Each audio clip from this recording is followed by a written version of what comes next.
Good evening. I'm Dr Portia Mosadi. I'm an obstetrician gynecologist and an aesthetic gynecologist. I deal with women's health, including reproductive health, pregnancy, and women's sexual health. Today's talk is going to, or this series that we are going to have, is going to deal with really just changing the way women feel about themselves and feel about their health. We are going to change the way that women's health and sexuality has been looked at. We live in a world where it's a man's world, and we need to change that. Women are sexual beings, and we need to really change the narrative of women's health. So we are going to talk about issues that affect us as women directly and really affect us in relationships, and they affect our self-esteem. And today I am going to be having a conversation with a phenomenal lady. Her name is Dr. Lerato Dikobe. She's a psychiatrist, and I am very excited to be doing our first talk show with her because she has a great interest in women's health as well. And welcome, Dr. Dikobe. It's really exciting to have you here. Thank you for having me, and I'm so excited to be on a daily show. Thank you very much. Congratulations to you. Oh, thank you. And I just want to say Happy Women's Month. We have gone through a lot as women, and in celebration of Women's Month, we are really going to try and get every woman educated regarding her body and regarding how her body works, how the mind and the body really work together. And to that, I would like to say Happy Women's Month To you. to you. Thank you so much. And today we are going to discuss about female sexual dysfunction, which is something that is not talked about a lot. And what female sexual dysfunction means is that some women go through pain during sex, and they think that having pain is normal. And other women, and they go through life having that pain and not enjoying sex. Some women have decreased libido, meaning they don't even have a desire for sex.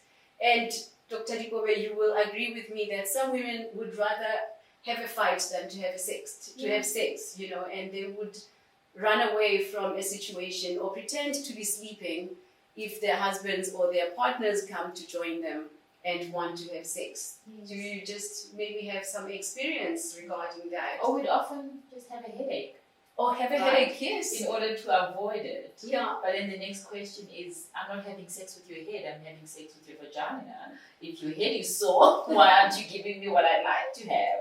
And this, she makes a very important point, because usually sex has been perceived to be for men. It's been perceived to be an excitement, it's been perceived to be an enjoyment for men, and women have been put in a back seat. So whether a woman has desire to have sex or not, she would rather just do it just to please the man, and she doesn't have to be pleased herself, or she just doesn't want to cause conflict, and she just does it, and she just counts the stars and wait for it to get over and done with. So we are going to have conversations and assist women, because there is help out there, and we want women to know that there is help out there, and there are ways that we are going to assist you in understanding your body and correcting the problems that we are having as women. And the other problem that we have is vaginal dryness. Some women have inherent vaginal dryness, and they don't understand why they are dry, and we are going to go through some of the causes of these problems that we are having. So vaginal dryness, and if you're dry and sex becomes painful, you're not going to enjoy it. And also you find that some women will tell you they've never climaxed, and they end up faking it, So we are going to address those issues and have a discussion around the problems that we have. So the first point that we're going to talk about is lack of libido. Lack of libido or no desire. Some of the causes include health problems. If you have diabetes, if you have low self-esteem, if you are on treatment. So, for example, some of the medications include antidepressants, and that's an area where Dr. Dikobe is going to assist us and tell us about how some of these problems come about. And if you don't feel good about yourself, some people have had bad experiences when they were growing up. Most of these problems really are similar causes and they need to be addressed. And other things is women don't even know how their bodies work, and they don't know how to feel, and they feel ashamed because it's always been that if you're a woman and you have desire, yes, if you have desire, then you are labeled as something else, So I think we really need to demystify those myths or demystify those thoughts and ideas. I wanted to actually add on that point of as women, society for the longest time, like you said earlier on, sex was there for men to enjoy and not necessarily for the women to enjoy. So a lot of women grew up with that mentality that sex is for your partner, it's not for you. So if I am feeling freakish tonight, society says I can't go and say to my husband, baby, tonight is the night. I'll be seen as being loose or Jezebel or whatever other names that are given to women who are able to express their sexual desires. And so because of that, women tend to suppress. Even if they're feeling aroused or they're feeling horny, they'll be too shy to say to their partner that you tonight, because of that fear of being labeled as you don't know. Yeah, and that's what we are trying to demystify today. That today we want you to know that it's a beautiful thing. Sex is a beautiful thing, and every woman should enjoy sex. Every woman must be able to express herself, and really claim the sexuality that God has created in her, and we really need to understand our bodies. We really need to be able to express ourselves as women. And maybe we can talk about some of the treatments that we have in terms of decreased libido or no desire, So I think sex has many stages, in terms of excitement. You have to be excited in order for you to get to that stage where you want to have sex. So I think a little foreplay, and foreplay doesn't start in the bedroom or wherever you are together. It can start during the day, when you're at work or in your place, wherever you are. You can have little, small little plays between you and your partner, and really chat and prepare yourselves for when you get together, like send each other nice little messages and, sexy messages, and really start with the foreplay there in terms of preparing yourself for when you get together.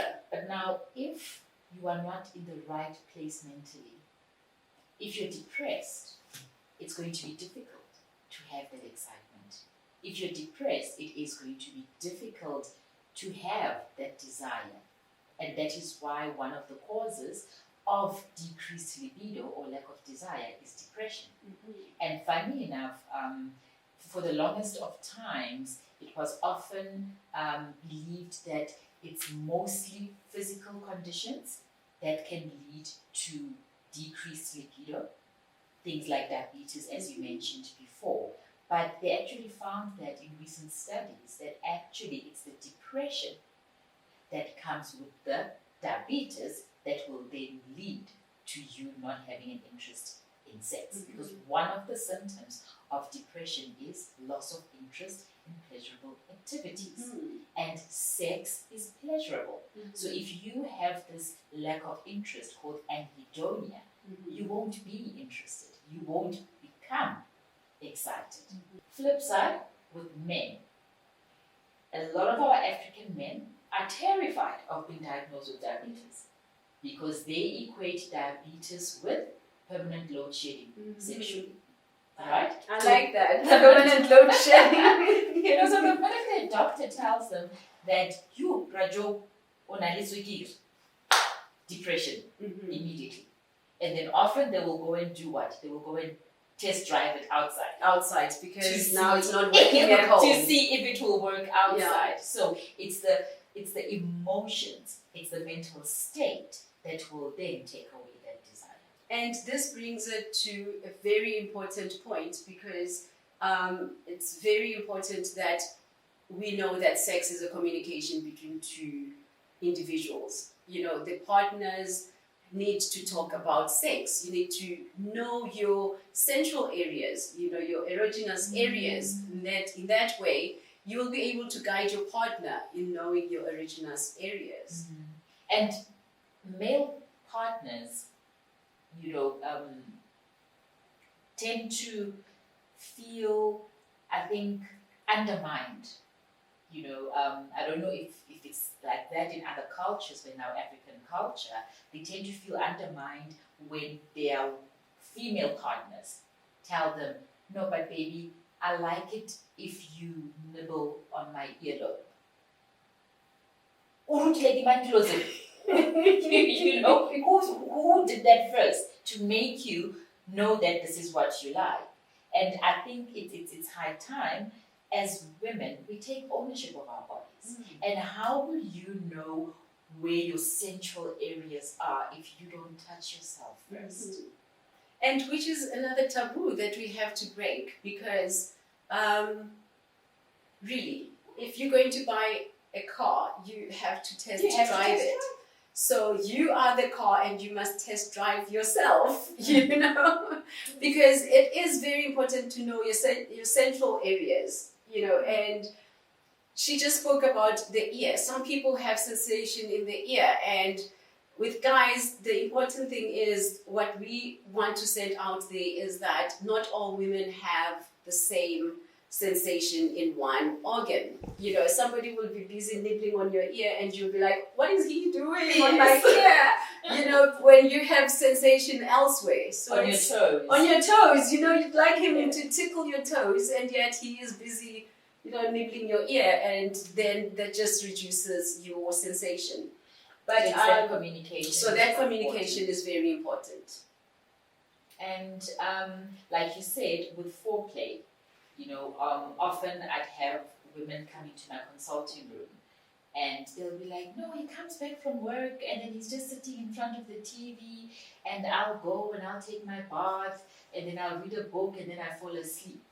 And then when the soccer game is finished, he'll come and wake me up at 12 o'clock. Come, Garabon. And I'm not prepared, and then he gets upset because then I'm dry, and then he shouts at me, why are you dry? Who were you wet for before? And now there's nothing left for me.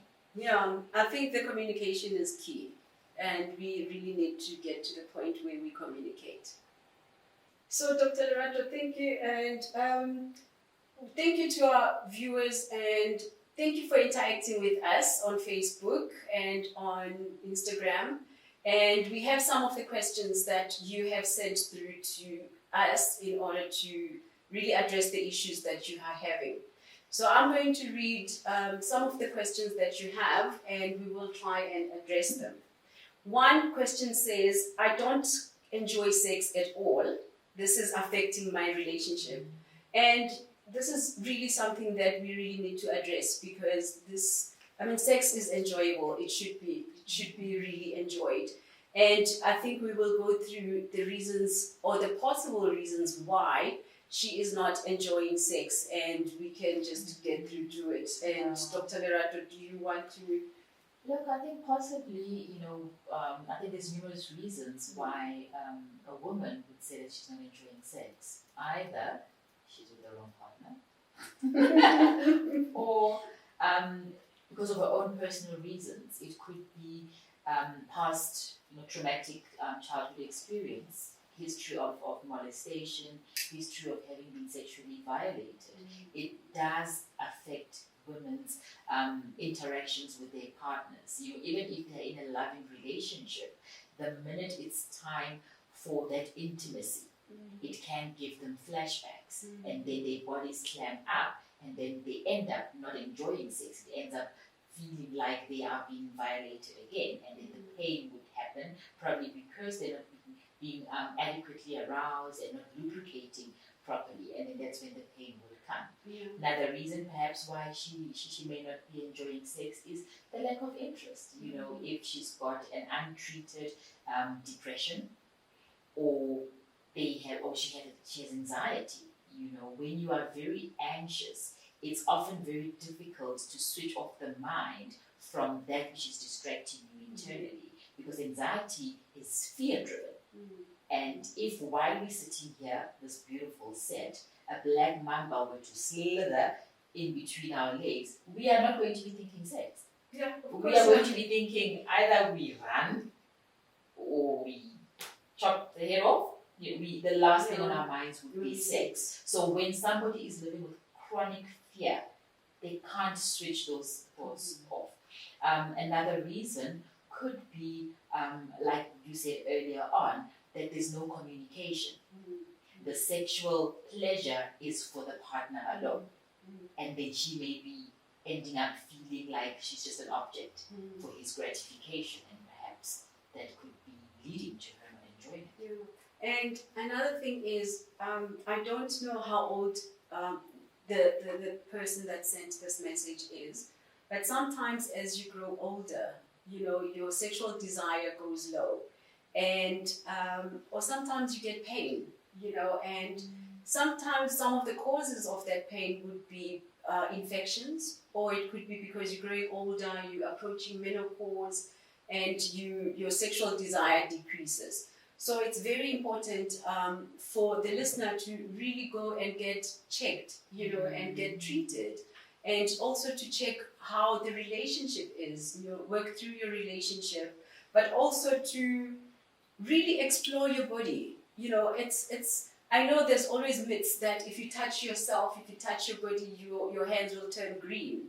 You know, it's a big myth. You know, you should really try, and sometimes women have come to my practice and they say they enjoy touching themselves, you know, as opposed to being with the other partner or having sex with the partner. And also even sexual orientation.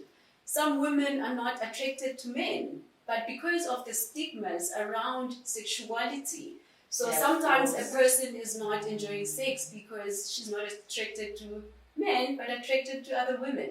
You know, but they have to conform to societal norms. And which is a problem. We need to really consider such things. And I really think we have gone through the possible causes of somebody not enjoying sex, but there is treatment for that. You know, sometimes if the problem is decreased libido, there is medication to correct that, you know, and sexual counseling is very assistive in that area. If it's pain, we need to treat the pain.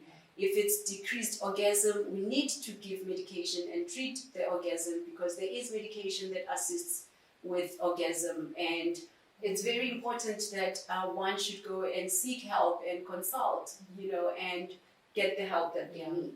And, you know, when talking about the importance of self-exploration and touching yourself, and your patient who says she gets more pleasure in pleasuring herself than with the partner, it's also very true for people with anxiety. You may find that they become anxious when they have to be intimate with their partner. Perhaps there's problems in the relational dynamics. Perhaps there's abuse and certain things that are happening. It's not that there is a lack of desire.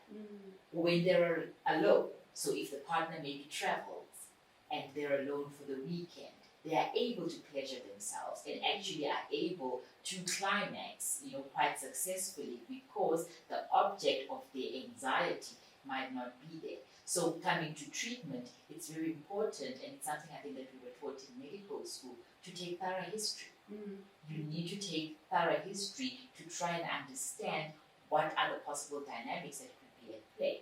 So somebody who says we've got a sexual problem in the relationship might not actually be having a physical problem, but possibly there's a problem problem with them internally, mentally. And if we treat the anxiety or we treat the depression, and a lot of times that can actually improve. Okay, thank you. And the other question is, I'd love to hear about the relationship between vaginal dryness and low sexual drive. I think we have covered the low sexual drive, and it is very important to really get to the core of the problem. But I think we should move on to something else like orgasm. Orgasm, right? I think we've heard a lot about the G-spot, and a lot of people have talked about the G-spot, and this is just one area in the woman's, in the vagina. So the G-spot, the common G-spot that is referred to is the area in the front part of the woman's vagina. So it does exist. It's not. There are many spots. Let me rectify that.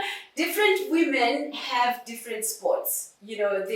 Some women have what we call cervical orgasm, and there's the cervix, or what is known as the neck of the womb, or in Sesotho they say mulomo wa popelo, umlomo wesibeletho. That's the cervix. So some women, when there's excitement in that area, or when there is touch in that area, they have that orgasm. They get the deep orgasm. And it's also positional. It depends on whether you're using toys, or you're using fingers, or you're using, anything that you could be using to reach. You're on top, or you're below, or coming from the back, or it's you need to find that. Sex is entertainment for adults, And another part is the posterior part, or the back part of the vagina. It's not just the top. It's also at the bottom as well. In some areas, it's right at the beginning of the vaginal opening. So women have different areas. Other women have excitement when they get touched in the clitoral area, in the clitoris. Some women get irritated when you touch them on the clitoris because it's very super sensitive. Some women don't even get excitement when you touch the clitoris because they might be having extra skin on that area, so it's very difficult to get to the nerves in that area. So it's very important to communicate, And to know your body, right? And to know your body. And for your partner to know your body, to know which parts to touch. One could be touched on the forehead and really reach orgasm and get to that space, So it's very important to really talk about which areas to touch, And in terms of decreased orgasm, or anorgasmia as it is known, sometimes women get bored because the man is just pounding and pounding and pounding and not reaching or asking or getting to that point. Feeling it, yes. And you can communicate during sex. It doesn't necessarily have to be with words. Some people don't like words. And it can be showing your partner where to go, how to do it. How do you show if it's always dark? Must we always switch off the lights? That's a very important point. The lights must be on so that you can see your partner's facial expression. If your partner is experiencing pain and she doesn't verbalize it, but she winces. If it's dark, you can't see that, oh, baby, am I hurting you? So that doesn't always have to be dark. And ladies, let's talk to our partners. Men, let's talk to our female partners. Let's talk to each other. This is about entertaining each other, And if you are playing outside, if you're playing soccer, there's communication between the soccer players. There's communication between the team players. This is a team sport. It's not an individual sport. Sex is not only for procreation, but it's for recreation as well. It is for recreation. And when we are done procreating and the babies have all popped out, we must have it for recreation, right? Now we must enjoy our space. We must enjoy ourselves. This is an adult entertainment. When you're taking your kids to the park and they are happy, they've played there, now it's time for us adults to play, So I think it's very, very important that we really take care of ourselves in that aspect. You brought up the point of anorgasmia. I must say, a lot of the medications that I use, guilty as charged, can lead to anorgasmia. You mean the ones you Medications prescribe? that I use, for my patients, when a patient comes in with depression or with anxiety, a lot of the antidepressants that we use have got this side effect of anorgasmia. And the anorgasmia, unfortunately, can start within the first 2-3 days of treatment, even before the antidepressant effect has kicked in. So often what will happen is the woman's energy will start improving, and then the partner is now thinking, okay, you're on an antidepressant, Dr. Lerato gave you an antidepressant, and I see your energy levels are improving, come, let's go for it. And then when they realize that they just never reach the place, they never reach nirvana, they don't orgasm, and they realize that it's the medication, then often they discontinue the medication, and unfortunately they then plummet into a very deep depression. So it is very important not only to be communicating with your partner, but to also be communicating with your healthcare provider. Come and tell me that, doc, you know what, my mood is or was getting better, but now it's going down again because I just don't climax. There are other medications that we can use that don't have that sexual side effect. And what's interesting now is that there's other technologies, like laser, which can be used, and there's O-shot or the G-spot shot that can be used really to increase the sensation in those areas. And there's other treatments really to treat the pain as well. So it is very, very important to discuss with your doctor, and just let them know what you are going through. And I think that will help, and the doctors will be able to communicate amongst themselves in trying to solve your problems. And thank you very much for your questions. So now I have another question. She says, I used to have orgasm when having sex, and now I don't know what it feels like anymore. And this is what we're talking about, really. We need to solve this problem. She could be on medication that is taking away the orgasm. She could be going on in age, like you mentioned, with aging. Or the relationship. How's the relationship going? And sometimes when people are in a relationship for a long time, we tend to take each other for granted. We forget that we still need to keep the fire burning. We need to keep the spark the excitement going. So sometimes it becomes a routine. Sex becomes a routine. It's him on top every day, day in, day out. You counting the stars and waiting for him to finish. That way you won't reach orgasm. You're going to Cape Town and yet you're still in Joburg. You haven't moved. He's the one going to Cape Town alone. So we should stop saying, so this is a we must say, come, let's play. No, it should be, it should be. I think we need to be explicit. We need to use the words, to speak to each other. Find words that will work for the two of you as a couple. You can't, sex should not be a chore. Sex should not be a painful situation. Sex should not be something that is frowned upon. As a woman, you need to enjoy sex. You really need to. And don't be ashamed to say, I love having sex. I do. And you love, I do too. And you really need to love each other, with your partner. And if you guys are having problems, really you need to sort out the issues that you have so that you can be able to enjoy each other.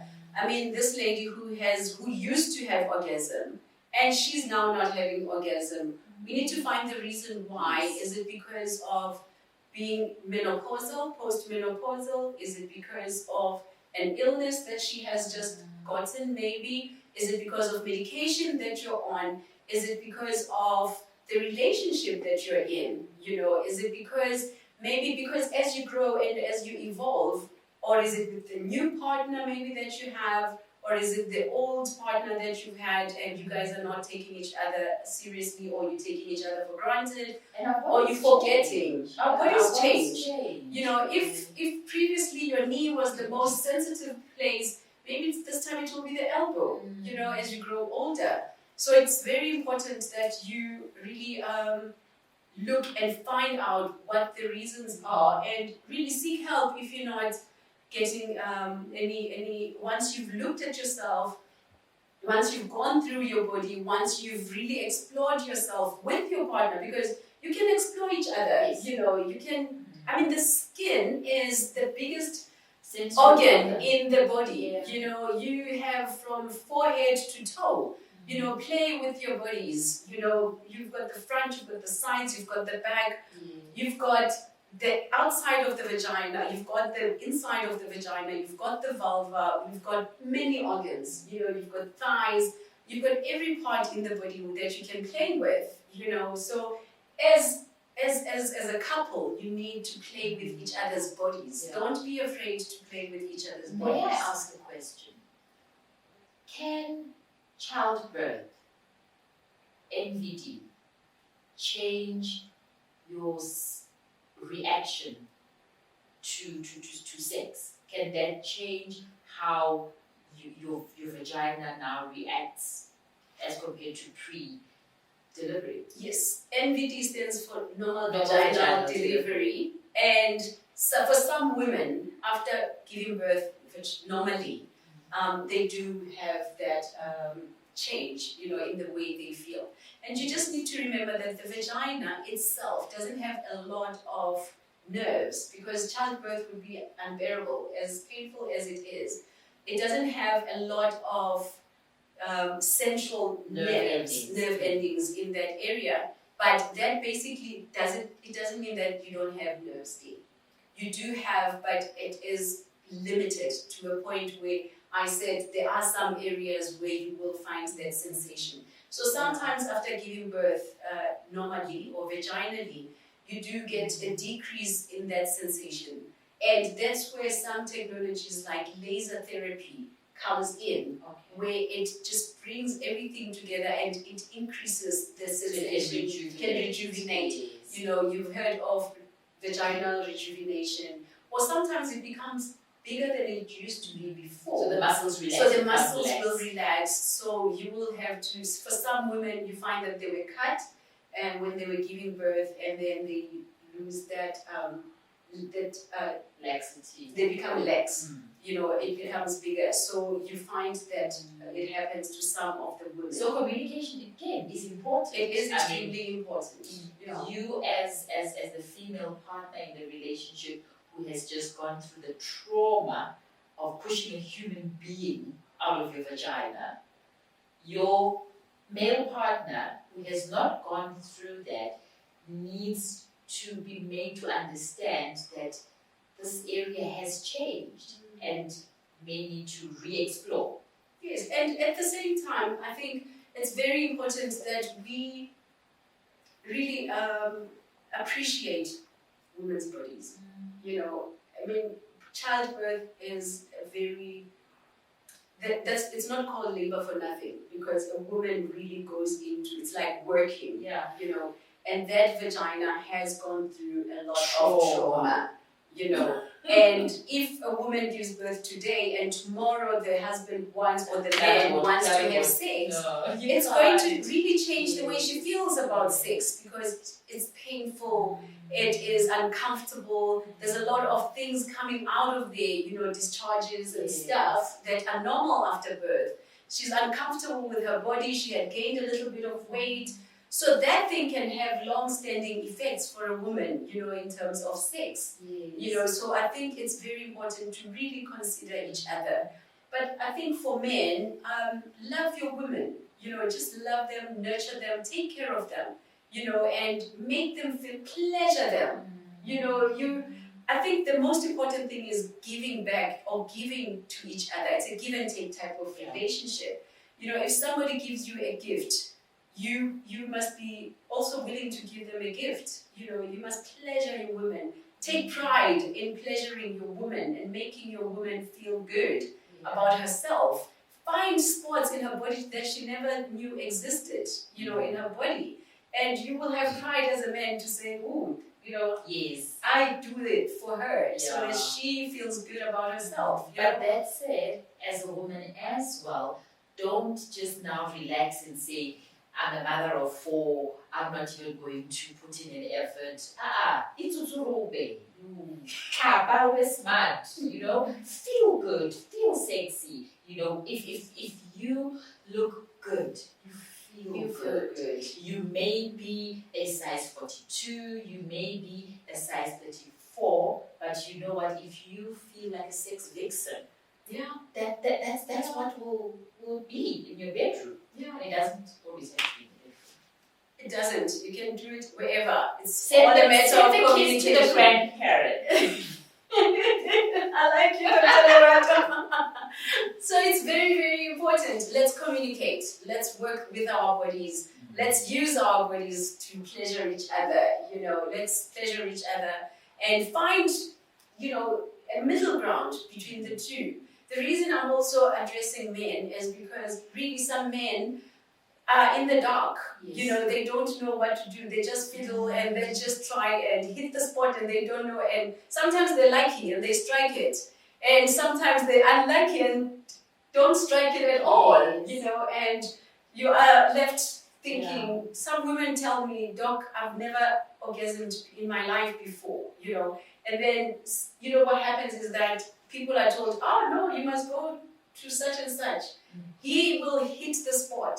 Oh, wow. And then the woman will go with so-and-so and so-and-so doesn't hit the spot, So it is very important that you know your body, and communicate with each other, as partners, and get to the point where you really enjoy exploring each other's bodies, enjoy pleasuring each other, enjoy being pleasured, but also give pleasure to each other. Yeah. And sometimes why the woman will not reach Cape Town is because the husband or the partner is going too fast. And there's treatment for that as well. The same antidepressant that causes anorgasmia in women is what we use for men, just to extend and allow them to enjoy their journey a bit longer. This has just been a very exciting topic, and we'd really like to have more time for this. And thank you for engaging with us. It has been great getting your comments, getting your questions. And Dr. Lerato has been awesome, and I hope this has been very educational and very informative. And I would really like to have this conversation and looking at other aspects of women's sexual health, and really looking at other areas of self-care. So when we speak about self-care, we're going to address areas of how do we now care for ourselves as women to make ourselves feel good about ourselves. It doesn't matter how old you are, it doesn't matter how big you are or how small you are, you only have that one body, and you need to treasure that one body and enjoy that one body. Love your body and let it do for you what it can do. Trust me, you can do wonderful things with your body. It doesn't matter what size you are. It doesn't matter how old you are. Just enjoy yourself, enjoy your body, and enjoy, being yourself. God created you to be, a sexual being. The goddess that you are. The goddess that you are. And He gave you really sensual areas for a reason, and those areas need to be explored and enjoyed. And thank you so much, Dr. Lerato. I really enjoyed this conversation. Thank you for having me, and congratulations once more on this beautiful, beautiful show. I think it's going to enlighten a lot of people and change the narrative. Thank you very much. And thank you so much for really engaging with us. And it really it humbles me that we've had so much engagement, and this is our very first show, and you have been wonderful. Thank you.